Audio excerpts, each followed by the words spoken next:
ευρωπαϊκές ειδήσεις της εβδομάδας σε 90 δευτερόλεπτα από τους δημοσιογράφους της Καθημερινής. Ανοιχτό είναι το θέμα της αντικατάστασης του Γερού Ντάιζελμπλουμ από τη θέση του Προέδρου του Eurogroup, σύμφωνα με την Ολλανδική εφημερίδα Trove, μετά την ήττα που υπέστη το κόμμα του στις Ολλανδικές εκλογές.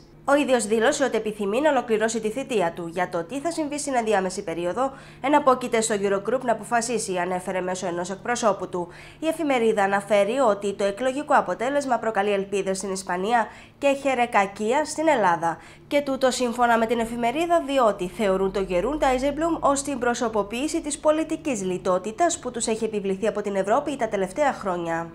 Ανακούφιση στις μεγάλες ευρωπαϊκές πρωτεύουσες προκάλεσε πάντως η επικράτηση του Μαρκ Ρούτε στις Ολλανδικές βουλευτικές εκλογές, καθώς εμπόδισε τη νίκη του ευρωσκεπτικιστή Γκέρτ Βίλτνερς. Την εκλογή Ρούτε στην Πρωθυπουργία της Ολλανδίας χαιρέτησαν ο πρόεδρος της Κομισιόν Jean-Claude Juncker, η Γερμανίδα καγκελάριος Άγγελα Μέρκελ, ο Γάλλος πρόεδρος Φρανσουά Ολάντ, καθώς και ο πρόεδρος Νίκος Αναστασιάδης.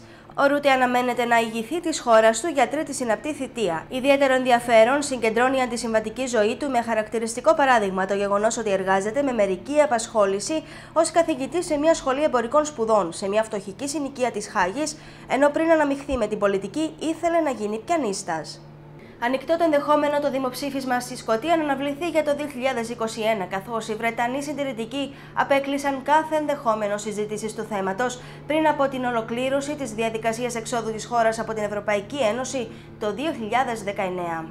Η απόρριψη της πρότασης της Πρωθυπουργού της Σκωτίας Νίκολα Στέρτσον δημιουργεί σκηνικό αντιπαράθεσης μεταξύ Λονδίνου και Εδιμβούργου. Ωστόσο, η κυβέρνηση του Εδιμβούργου θα μπορούσε να συμφωνήσει σε αναβολή της ημερομηνίας διεξαγωγής του δημοψηφίσματος για το Μάιο του 2021, έτσι ώστε αυτό να συμπίπτει με τις βουλευτικές εκλογές.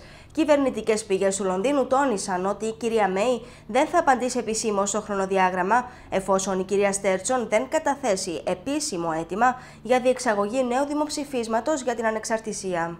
Αυξημένους κινδύνους ενδέχεται να αντιμετωπίσουν από μη εξυπηρετούμενα δάνεια ύψους 1 τρισεκατομμυρίου ευρώ οι ευρωπαϊκές τράπεζες, όταν η Ευρωπαϊκή Κεντρική Τράπεζα αποφασίσει να μειώσει το πρόγραμμα χορήγησης άπλετης ρευστότητας. Όπως αναφέρεται σε εσωτερικό έγγραφο της Ευρωπαϊκής Επιτροπής, οι τράπεζες έχουν φορτωθεί με μεγάλο αριθμό κόκκινων δανείων μετά την παγκόσμια χρηματοπιστωτική κρίση του 2008, επειδή όλο αυτό το διάστημα επιχειρήσεις και νοικοκυριά αντιμετωπίζουν δυσκολίες στην αποπληρωμή των χρεών τους. Σύμφωνα με τα στοιχεία της Ευρωπαϊκής Τραπεζικής Αρχής, σχεδόν τα μισά δάνεια που έχουν χορηγηθεί σε Ελλάδα και Κύπρο θα είναι δύσκολο να αποπληρωθούν.